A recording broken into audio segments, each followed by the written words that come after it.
না হলে সমাজের মধ্যে এই সম্ভ্রম হানিয়ার নির্যাতনকারী নারী শিশুদের উপর এদের এত বাড়ন্ত কেন হবে?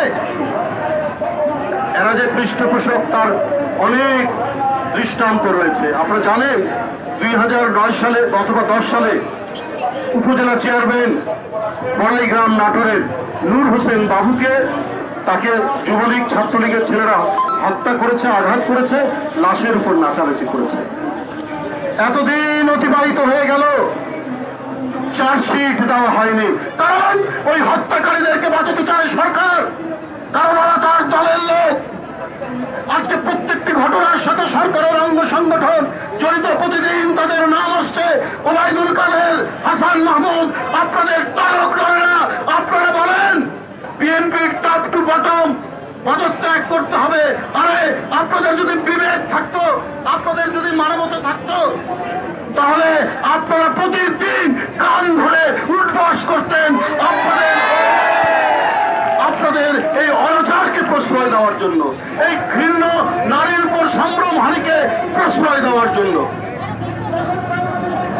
আজকে চারিদিক দিয়ে ব্যর্থ। এই ব্যর্থতা ঢাকার জন্য কেউ কেউ বলেন তারা জনগণের দৃষ্টিকে ওই দিকে নিয়ে যায়। আপনার পানি বলেন, বিদ্যুৎ বলেন, প্রত্যেকটি ক্ষেত্রে নৈরাজ্য। এত ভয়ঙ্কর ঘটনা সমাজে ঘটছে, মানুষের উপর এত উৎপীড়ন, নিপীড়ন, নির্যাতন হচ্ছে। সেই নিপীড়ন, নির্যাতন ঢাকার জন্য একের পর এক ঘটনা। আর এই ঘটনার সাথে কেন বলছি আমরা, এটা তো কোনো বাড়িয়ে বলো না, হাওয়া থেকে বলো না, কারণ সরকারের লোকদেরই দেখছি, সরকারি লোকদের, সরকারি অঙ্গ সংগঠনরা প্রত্যেকটি ঘটনার সাথে তারা জড়িত। এরপরে আওয়ামী লীগের নেতাদের গলা থেকে কথা বেরোয় কি করে? এরা লাজ লজ্জার পোশাক নদীতে ফেলে দিয়েছে। এরা নিজেরাই লাজ সম্ভ্রম সমস্ত বিসর্জন দিয়েছে বলে আজকে এই অপরাধীরা, এই দুষ্কৃতিকারীরা, এই সম্ভ্রম হানিকারীরা, এই নির্যাতনকারীরা, এই হত্যাকারীরা, এই সন্ত্রাসীরা আজকে লালিত পালিত হয়েছে রাষ্ট্রের প্রশ্রয়ে। এক না হলে কেউ বলেন একটা মারলে 10টা মারো, মারতে হবে বলেনি? আজকের যিনি সরকার প্রধান তিনি তো বলেছেন তোমরা কি চুরি পরে থাকো, তোমরা শাড়ি পরো, একটা মারলে 10টা মারলে। এই ধরনের কথা যখন রাষ্ট্রের সর্বোচ্চ জায়গা থেকে বলে, তখন সকল দেশের দুষ্কৃতিকারী আওয়ামী লীগে যোগদান করবে এবং তাদের কারণেই আজকে জনপদের পর জনপদ মা বোনের আত্মচিৎকারে আকাশ বাতাস একেবারে ভারী হয়ে গেছে। আজকে জাতীয়তাবাদী মহিলা দল যে প্রতিবাদ করছেন, এই প্রতিবাদ থামলে হবে না। এই প্রতিবাদ বাতাসের ইতারে ইতারে আরো বেশি এটা ছড়িয়ে দিতে হবে। বাংলাদেশের প্রত্যেকটি অঞ্চলে দাঁড়াতে হবে। এখানে নিপীড়ন হবে, তারপরেও দাঁড়াতে হবে। দাঁড়িয়ে এর প্রতিবাদ নয়, এবার প্রতিরোধ এবং ব্যারিকেডের সময় এসছে এবং নারীরাই, জাতীয়তাবাদী মহিলা দলের নেতৃবৃন্দরাই এই ব্যারিকেড তারা আগেই তৈরি করবেন ইনশাল্লাহ। আপনাদের সকলকে ধন্যবাদ জানিয়ে আমার বক্তব্য শেষ করছি। খোদা হাফেজ।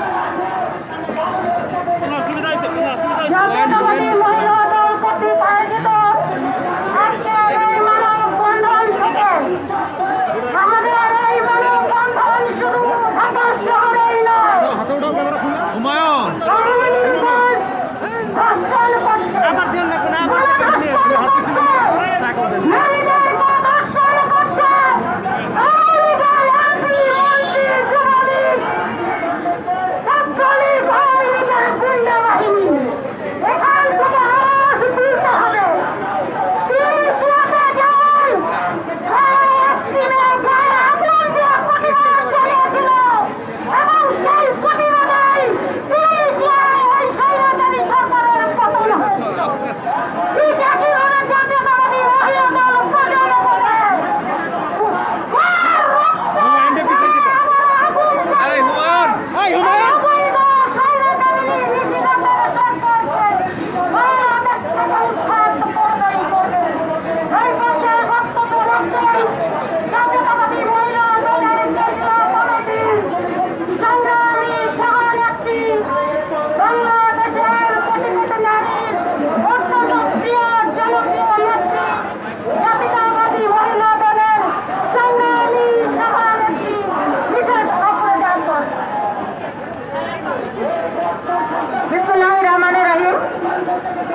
নির্যাতনের প্রতিবাদে এবং এই ধর্ষণের হত্যাকারীদের ফাঁসির দাবিতে বাংলাদেশ জাতীয়তাবাদী মহিলা দল আয়োজিত আজকের এই মানববন্ধনের সম্মানিত প্রধান অতিথি বাংলাদেশ জাতীয়তাবাদী দলের সংগ্রামী মহাসচিব জনাব মির্জা ফখরুল ইসলাম আলমগীর, বিশেষ অতিথি উপস্থিত আছে বাংলাদেশ জাতীয়তাবাদী দলের সিনিয়র যুগ্ম মহাসচিব জনাব রুহুল কবির রিজভী ভাই, অনুষ্ঠান সঞ্চালনায় হেলেন জেরিন খান, উপস্থিত আছে সাবেক এমপি নেওয়াজ হালিমা আলী, নীলফা চৌধুরী মনি, সামনে আক্তার, আমাদের উত্তরের এবং দক্ষিণের এবং সারা বাংলাদেশ থেকে আগত সংগ্রামী মহিলা দলের আমার সংগ্রামী বোনেরা যারা আমার কথা শুনছেন এবং সাংবাদিক ভাইরা যারা দেখছেন, সবাইকে আসসালামু আলাইকুম। আমার কথা বলার শুরুতে আমি শ্রদ্ধার সাথে স্মরণ করতে চাই বহুদলীয় গণতন্ত্রের প্রবক্তা, স্বাধীনতার মহান ঘোষক, বীর মুক্তিযোদ্ধা শহীদ রাষ্ট্রপতি জিয়াউর রহমানকে। শ্রদ্ধার সাথে স্মরণ করতে চাই সাবেক 3 বারের প্রধানমন্ত্রী দেশনেত্রী বেগম খালেদা জিয়াকে। শ্রদ্ধার সাথে স্মরণ করতে চাই যার বলিষ্ঠ নেতৃত্বে আমরা এখন রাজনীতি করছি এবং ভবিষ্যতেও রাজনীতি করব, জনাব তারেক রহমানকে। খুন, হত্যা, ধর্ষণ, বলাৎকার, আর এরই নাম হলো আওয়ামী লীগ সরকার। পুরো জাতি আজ ধর্ষিত এই আওয়ামী লীগ সরকারের হাতে। এই সরকার ক্ষমতা এসেছে যেদিন থেকে জনগণের ভোটের অধিকার হরণ করে অবৈধভাবে ক্ষমতা এসে সেদিনই ধর্ষিত হয়েছে আমাদের বাংলাদেশের গণতন্ত্র, জনগণের নাগরিক অধিকার। আজকে 4 বছর হয়ে গেল তনু হত্যার কোনো সুষ্ঠু তদন্ত হয়নি। খাদিজাকে খুঁজিয়ে দখল করেছে, বিচার হয়নি। নুসরাতের ধর্ষণকারীরা এখনো করে সাজা পায়নি। 4 বছরের শিশুকন্যা গন্ডারিয়াতে 67 ব্যক্তিকে দ্বারা ধর্ষিত হয়েছে। ওয়ারিতে 6 বছরের শিশুকন্যা ধর্ষিত হয়েছে। আমাদের ময়মনসিংহের গৌরীপুরের হালিমা কনস্টেবল থানার ব্যারাকে পুলিশ কর্তৃক ধর্ষিত হয়েছে। পুলিশও ধর্ষণ করছে এখানে। গাজীপুরের শ্রীপুরে ছোট শিশু বাচ্চা 7 বছরের ধর্ষিত হয়েছে। এই ধর্ষণের বিচার পাইতে জন্য বাবা আর মেয়ে একসাথে ট্রেন থেকে ঝাঁপ দিয়ে পড়ে আত্মহত্যা করেছে। ধর্ষণের কথা কি বলবো, ধর্ষণ তো এই আওয়ামী লীগের পুরনো চরিত্র। যতবার আওয়ামী লীগ ক্ষমতা এসেছে ততবারই তারা এই পুরনো স্বরূপে ফিরে এসেছে। এরা আসলে নব্য রাজাকার। 1972 থেকে 75 পর্যন্ত এই আওয়ামী লীগ, এই ছাত্রলীগ মেয়েদেরকে ধর্ষণ করত। আমরা শুনেছি ঢাকা বিশ্ববিদ্যালয়ের ক্যাম্পাসে তখন রমনা পার্কে একটা বড় সেগুন গাছ ছিল। সেই সেগুন গাছের আড়ালে এই ছাত্রলীগের ছেলেরা লুকিয়ে থাকতো। আর ওই এলাকা দিয়ে মেয়েরা প্রবেশ করলে তাদেরকে ধরে নিয়ে গিয়ে বিবস্ত্র করে ধর্ষণ করতো। এবং তখনও কিন্তু মেয়েরা নিরাপদে রাস্তায় বের হতে পারতো না, দিনেও না রাতেও না। তারপরে আবার 2001 থেকে 6 পর্যন্ত একই অবস্থা করেছে এই আওয়ামী লীগ সরকার। যতবার ক্ষমতা এসে ততবার জাতিকে ধর্ষিত করেছে, গণতন্ত্রকে ধর্ষিত করেছে, বাংলাদেশকে ধর্ষিত করেছে। আসলে আমরা কথায় বলি না, বৃক্ষ তোমার নাম কি, ফলেই পরিচয়। তো যেখানে এই অবৈধ সরকারের বিনা ভোটের সরকার, এই অবৈধ সরকারের গর্ভে তো অবৈধ কুলাঙ্গার সন্তানেরই জন্ম হবে। যে সরকারের কাছ থেকে আমরা ধর্ষণ ছাড়া কিছু আশা করতে পারি না। এখন এই করোনা মহামারী চেয়ে ভয়াবহ আকার ধারণ করেছে এই ধর্ষণ। তাই করোনার আগে ধর্ষণের ভ্যাকসিন আবিষ্কার করুন। আর ধর্ষণের ভ্যাকসিনই হবে এই সরকারের পদত্যাগ। যখন এই সরকার পদত্যাগ করবে, জনগণের সরকার প্রতিষ্ঠিত হবে, তখনই দেশের জনগণ শান্তিতে বসবাস করতে পারবে। এই সরকারে শুধু চিন্তা করছে শাস্তি বাড়িয়ে মৃত্যুদণ্ড করবে, ওরা চিন্তাই করতে থাকবে। আর ধীরে ধীরে ধর্ষণের মাত্রা বাড়তেই থাকবে। আপনারা গুগলে সার্চ দিন, ছাত্রলীগের কর্মকাণ্ড লিখে গুগলে সার্চ দিন, দেখুন ছাত্রলীগের অপকর্মের কয়েক হাজার আপনারা ধর্ষণ, খুন, অপকর্মের কিচ্ছা শুনতে পাবেন। এগুলো ছাত্রলীগের পক্ষেই সম্ভব। কারণ এই সরকারের কিচ্ছু এসে যায় না।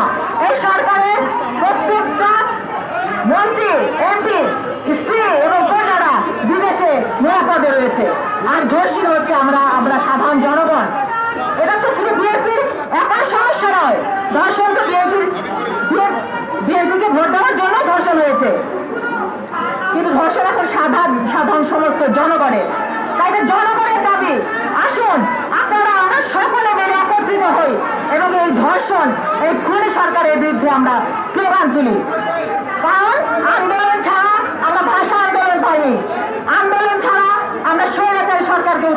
পারিনি। তাই আন্দোলনের মাধ্যমে এই সরকারকে উৎখাত করতে হবে, পদত্যাগ করতে হবে এবং আমাদের জনগণের সরকার প্রতিষ্ঠিত করতে হবে। আসলে আমরা কিভাবে প্রতিকার পাবো যে দেশে প্রধান বিচারপতি ন্যায় বিচার পায় না, গান পয়েন্টে রেখে তাকে দেশ ত্যাগ করতে হয়। সাবেক 3 বারের প্রধানমন্ত্রী বিনা বিচারে মিথ্যা মামলায় কারাগারে থাকে। এই সরকারের লজ্জাও করে না, এই সরকারকে মিনিমাম লজ্জা থাকা উচিত। আগে আমরা ধর্ষণ কথাটি বলতেই লজ্জা পেতাম, আর এখন একটা শিশু বাচ্চা জন্মের পরে ধর্ষণ শিখে যায়। ধর্ষণ কি কি লজ্জার কথা! তাই আগে এই অবৈধ সরকারের গর্ভপাত করাতে হবে, যাতে এই অবৈধ সরকারের গর্ভ থেকে অবৈধ সন্তানের জন্ম না হতে পারে। তাই আসুন আপনারা আমরা সবাই মিলে এক হয়ে একটা স্লোগানে আমরা মুখরিত হই। আমরা আর চাই না এই ধর্ষণ খুন।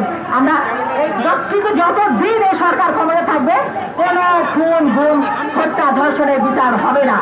তাই আগে সবার আগে আমাদেরকে একত্রিত হতে হবে এবং এই সরকারকে কতটাকে বাধ্য করতে হবে, তাহলে আমরা জনগণের সরকার প্রতিষ্ঠিত করতে পারবো।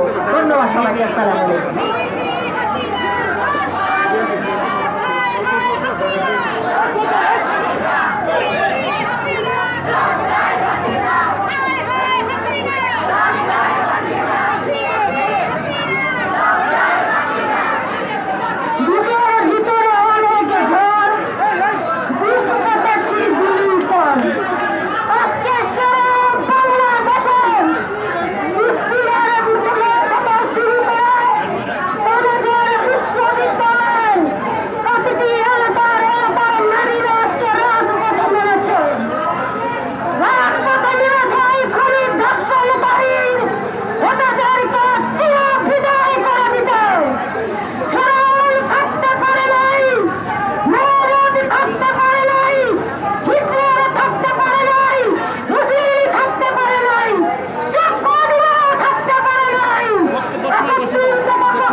বিসমিল্লাহির রহমানির রহিম।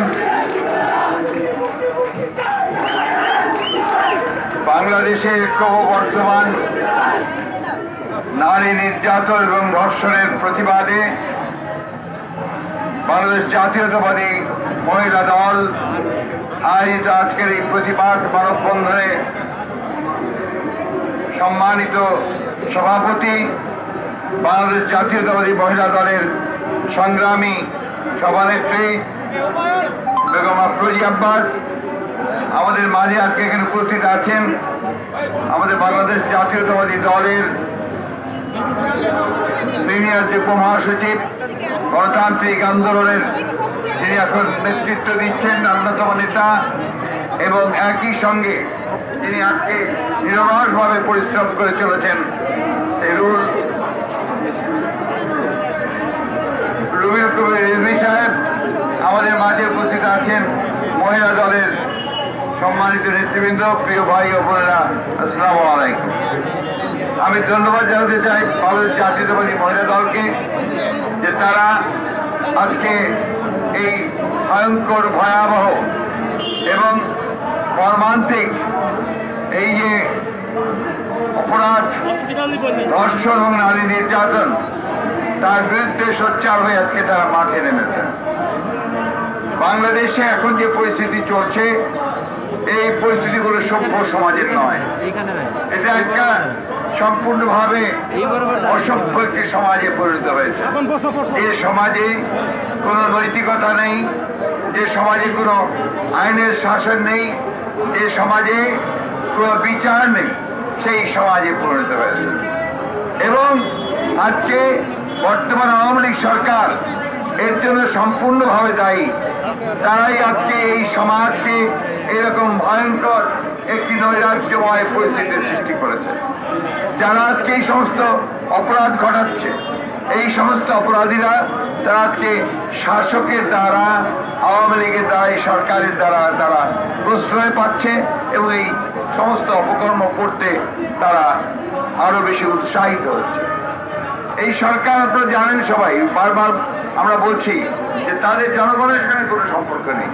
তারা জনগণের কোনো সমর্থন নিয়ে সরকারে আসেনি, তারা কোনো ম্যান্ডেট নিয়ে আসেনি, যার ফলে তাদেরকে ক্ষমতায় টিকে থাকার জন্য তাদের যে লক্ষ্য একদলীয় শাসন ব্যবস্থা, সেই শাসন ব্যবস্থা প্রতিষ্ঠার জন্য তাদের সমস্ত দুর্বৃত্তদের আশ্রয় নিতে হয় এবং রাষ্ট্রযন্ত্রের সমস্তগুলোকে ব্যবহার করে তারা আজকে জোর করে জনগণের বিরুদ্ধে তারা অবস্থান নিয়ে ক্ষমতায় টিকে আছে।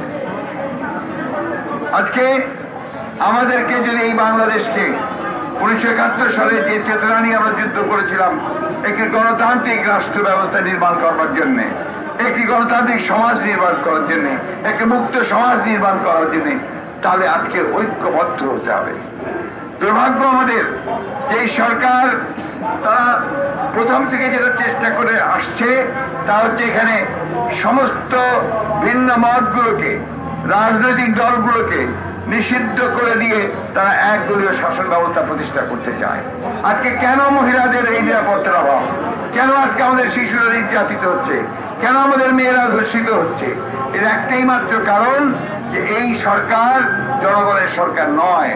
এই সরকার তাদেরকেই মদত দেয় যারা তাদেরকে ক্ষমতায় টিকে থাকার জন্য সেই গুন্ডামি করে, সন্ত্রাসী করে। প্রিয় বন্ধুগণ এবং আমাদের বোনেরা, একটা জিনিস আমাদের সবসময় মনে রাখতে হবে, এই ধরনের সরকার সব সময় জোর করেই তারা ক্ষমতায় টিকে থাকতে চায়। এই ধরনের ফ্যাসিবাদী সরকার যারা শুধুমাত্র রাষ্ট্রযন্ত্রকে ব্যবহার করে, রাষ্ট্রের সমস্ত প্রতিষ্ঠানগুলোকে তারা ধ্বংস করে দেয়, গণতান্ত্রিক প্রতিষ্ঠানগুলোকে দিয়ে তারা ক্ষমতায় টিকে থাকে। আজকেই দেখবেন পত্রিকায় একটি খবর এসছে যে উচ্চ মাধ্যমিক পরীক্ষা যারা দিচ্ছে বা যারা স্কুলে পড়ছে তাদেরকে উচ্চ মাধ্যমিক শিক্ষা বোর্ড থেকে একটা সার্কুলার দেওয়া হয়েছে। এই সার্কুলারটার মধ্যে লিখেছে যে তারা কেউ এমন কোনো সোশ্যাল মিডিয়াতে কোনো বক্তব্য দিতে পারবে না যেটা সরকারের বিরুদ্ধে যাবে, সরকার ভাবমূর্তি ক্ষুণ্ণ করবে। এর থেকেই প্রমাণিত হয় যে আজকে একেবারে সেই কিশোর অবস্থা থেকে এই দেশে ছাত্রদেরকে, কিশোরদেরকে, আমাদের তরুণদেরকে কিভাবে নিয়ন্ত্রণ করার চেষ্টা করছে। আজকে বিস্মিত হতে হয় যে আজকে তাদেরকে এই স্কুল পর্যায়ে, কলেজ পর্যায়ে তাদেরকে সার্কুলার জারি করে, তাদেরকে প্রজ্ঞাপন জারি করে তাদেরকে তাদের যে মত প্রকাশের স্বাধীনতা, সেই স্বাধীনতাকে ধ্বংস করা হচ্ছে।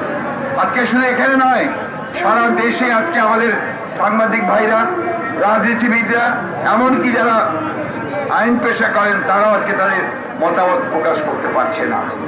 বন্ধুগণ, এরকম একটা পরিস্থিতিতে বাংলাদেশের মানুষ যারা সারা জীবন একটা মুক্ত অবস্থায় বাস করতে চেয়েছে, যারা মুক্ত অবস্থায় বাস করার জন্য সংগ্রাম করেছে, স্বাধীনতা যুদ্ধ করেছি, আমরা এই বাংলাদেশটা আমরা দেখতে চাইনি।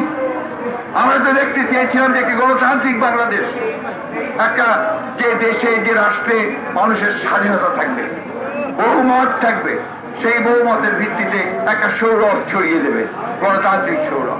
এবং শহীদ প্রেসিডেন্ট জিয়াউর সাহেব সেই জন্যই বহুদলীয় গণতন্ত্রের প্রবর্তন করে তিনি বাংলাদেশে গণতন্ত্রের পুরো প্রতিষ্ঠা করেছিলেন, একদলীয় শাসন ব্যবস্থাকে বাতিল করে দেশের বেগম খালেদা জিয়া তিনি সংসদীয় গণতন্ত্রকে প্রতিষ্ঠা করে তিনি আবার দেশে গণতন্ত্র চালু করেছেন। আজকে প্রায় 1 যুগ ধরে এই দেশের মানুষ তাদের গণতান্ত্রিক অধিকার থেকে বঞ্চিত হচ্ছে। তারা গঠনতন্ত্রকে ধ্বংস করেছে, তারা মানুষের অধিকারকে ধ্বংস করেছে, এবং আজকে ন্যূনতম মানুষের বেঁচে থাকার যে অধিকারগুলো, একজন নারীর, একজন শিশুর যে অধিকার, সেই অধিকার থেকে তারা বঞ্চিত হচ্ছে। বন্ধুগণ, সমাজের এই ভয়াবহতা, আমাদের বেঁচে থাকার অধিকার, আমাদের গণতান্ত্রিক অধিকারকে যে আমাদের রক্ষা করতে হয়, আমাদের কোনো বিকল্প নেই। আমাদেরকে এখন সকলকে ঐক্যবদ্ধ হতে হবে। দল মত নির্বিশেষে, বর্ণগোত্র নির্বিশেষে ঐক্যবদ্ধ হয়ে এই সরকারকে সরাসরি বলতে হবে, আর কোনো সময় দেওয়া যাবে না, আর কোনো সময় নেই, এখন সরে পড়াই ভালো হবে। আমরা পরিষ্কার করে বলতে চাই, এর আগেও বলেছি, এখনো বলছি, যে এখন এই লজ্জা, এই যে ভাব ও জাতির লজ্জা, দেখেন কিরকম অবস্থা। জাতিসংঘের মহাসচিব তিনি পর্যন্ত তার উদ্বেগ প্রকাশ করেছেন এই ঘটনাগুলোতে। এর যে লজ্জার কি হতে পারে একটা জাতির জন্য, যে জাতি স্বাধীনতা যুদ্ধ করেছে, যে জাতি গণতন্ত্র প্রতিষ্ঠার অধিকার করেছিল, যে জাতি আজকে উন্নয়নের জন্য লড়াই করছে, সেই জাতিকে আজকে ধর্ষণের একটা ভয়ঙ্কর একটা অবস্থাকে আজকে চিত্রিত হতে হচ্ছে পৃথিবীর কাছে। বন্ধুগণ, এটা একমাত্র পথ। এই পথ হচ্ছে আমাদেরকে ঐক্যবদ্ধ হতে হবে, এই সরকারকে সরাতে হবে, তাদেরকে আর সময় দেওয়া যাবে না। এরা জনগণের বিরুদ্ধের সরকার। তাই আসুন আজকে আমরা সবাই ঐক্যবদ্ধ হয়ে গণতন্ত্রকে প্রতিষ্ঠার জন্য, আমাদের গণতন্ত্রের মাতা দেশের এবং খালেদাকে মুক্ত করবার জন্য, এবং আমাদের নেতা তারেক রহমানকে দেশে ফিরিয়ে আনার মধ্য দিয়ে আমরা এই দেশে মানুষের অধিকার প্রতিষ্ঠা করতে চাই, আমরা জনগণের প্রতিষ্ঠা করতে চাই, নারীদের অধিকার আমরা প্রতিষ্ঠা করতে চাই। আসুন আমরা সেই লক্ষ্যে সবাই ঐক্যবদ্ধ হই। আমরা ধন্যবাদ জানাই মহিলা দলকে যে তারা আজকে এই প্রতিবাদের আয়োজন করেছেন। সকলকে ধন্যবাদ জানিয়ে বক্তব্য শেষ করছি। আসসালামু আলাইকুম, খোদা হাফেজ। বাংলাদেশ মহিলা দল জিন্দাবাদ।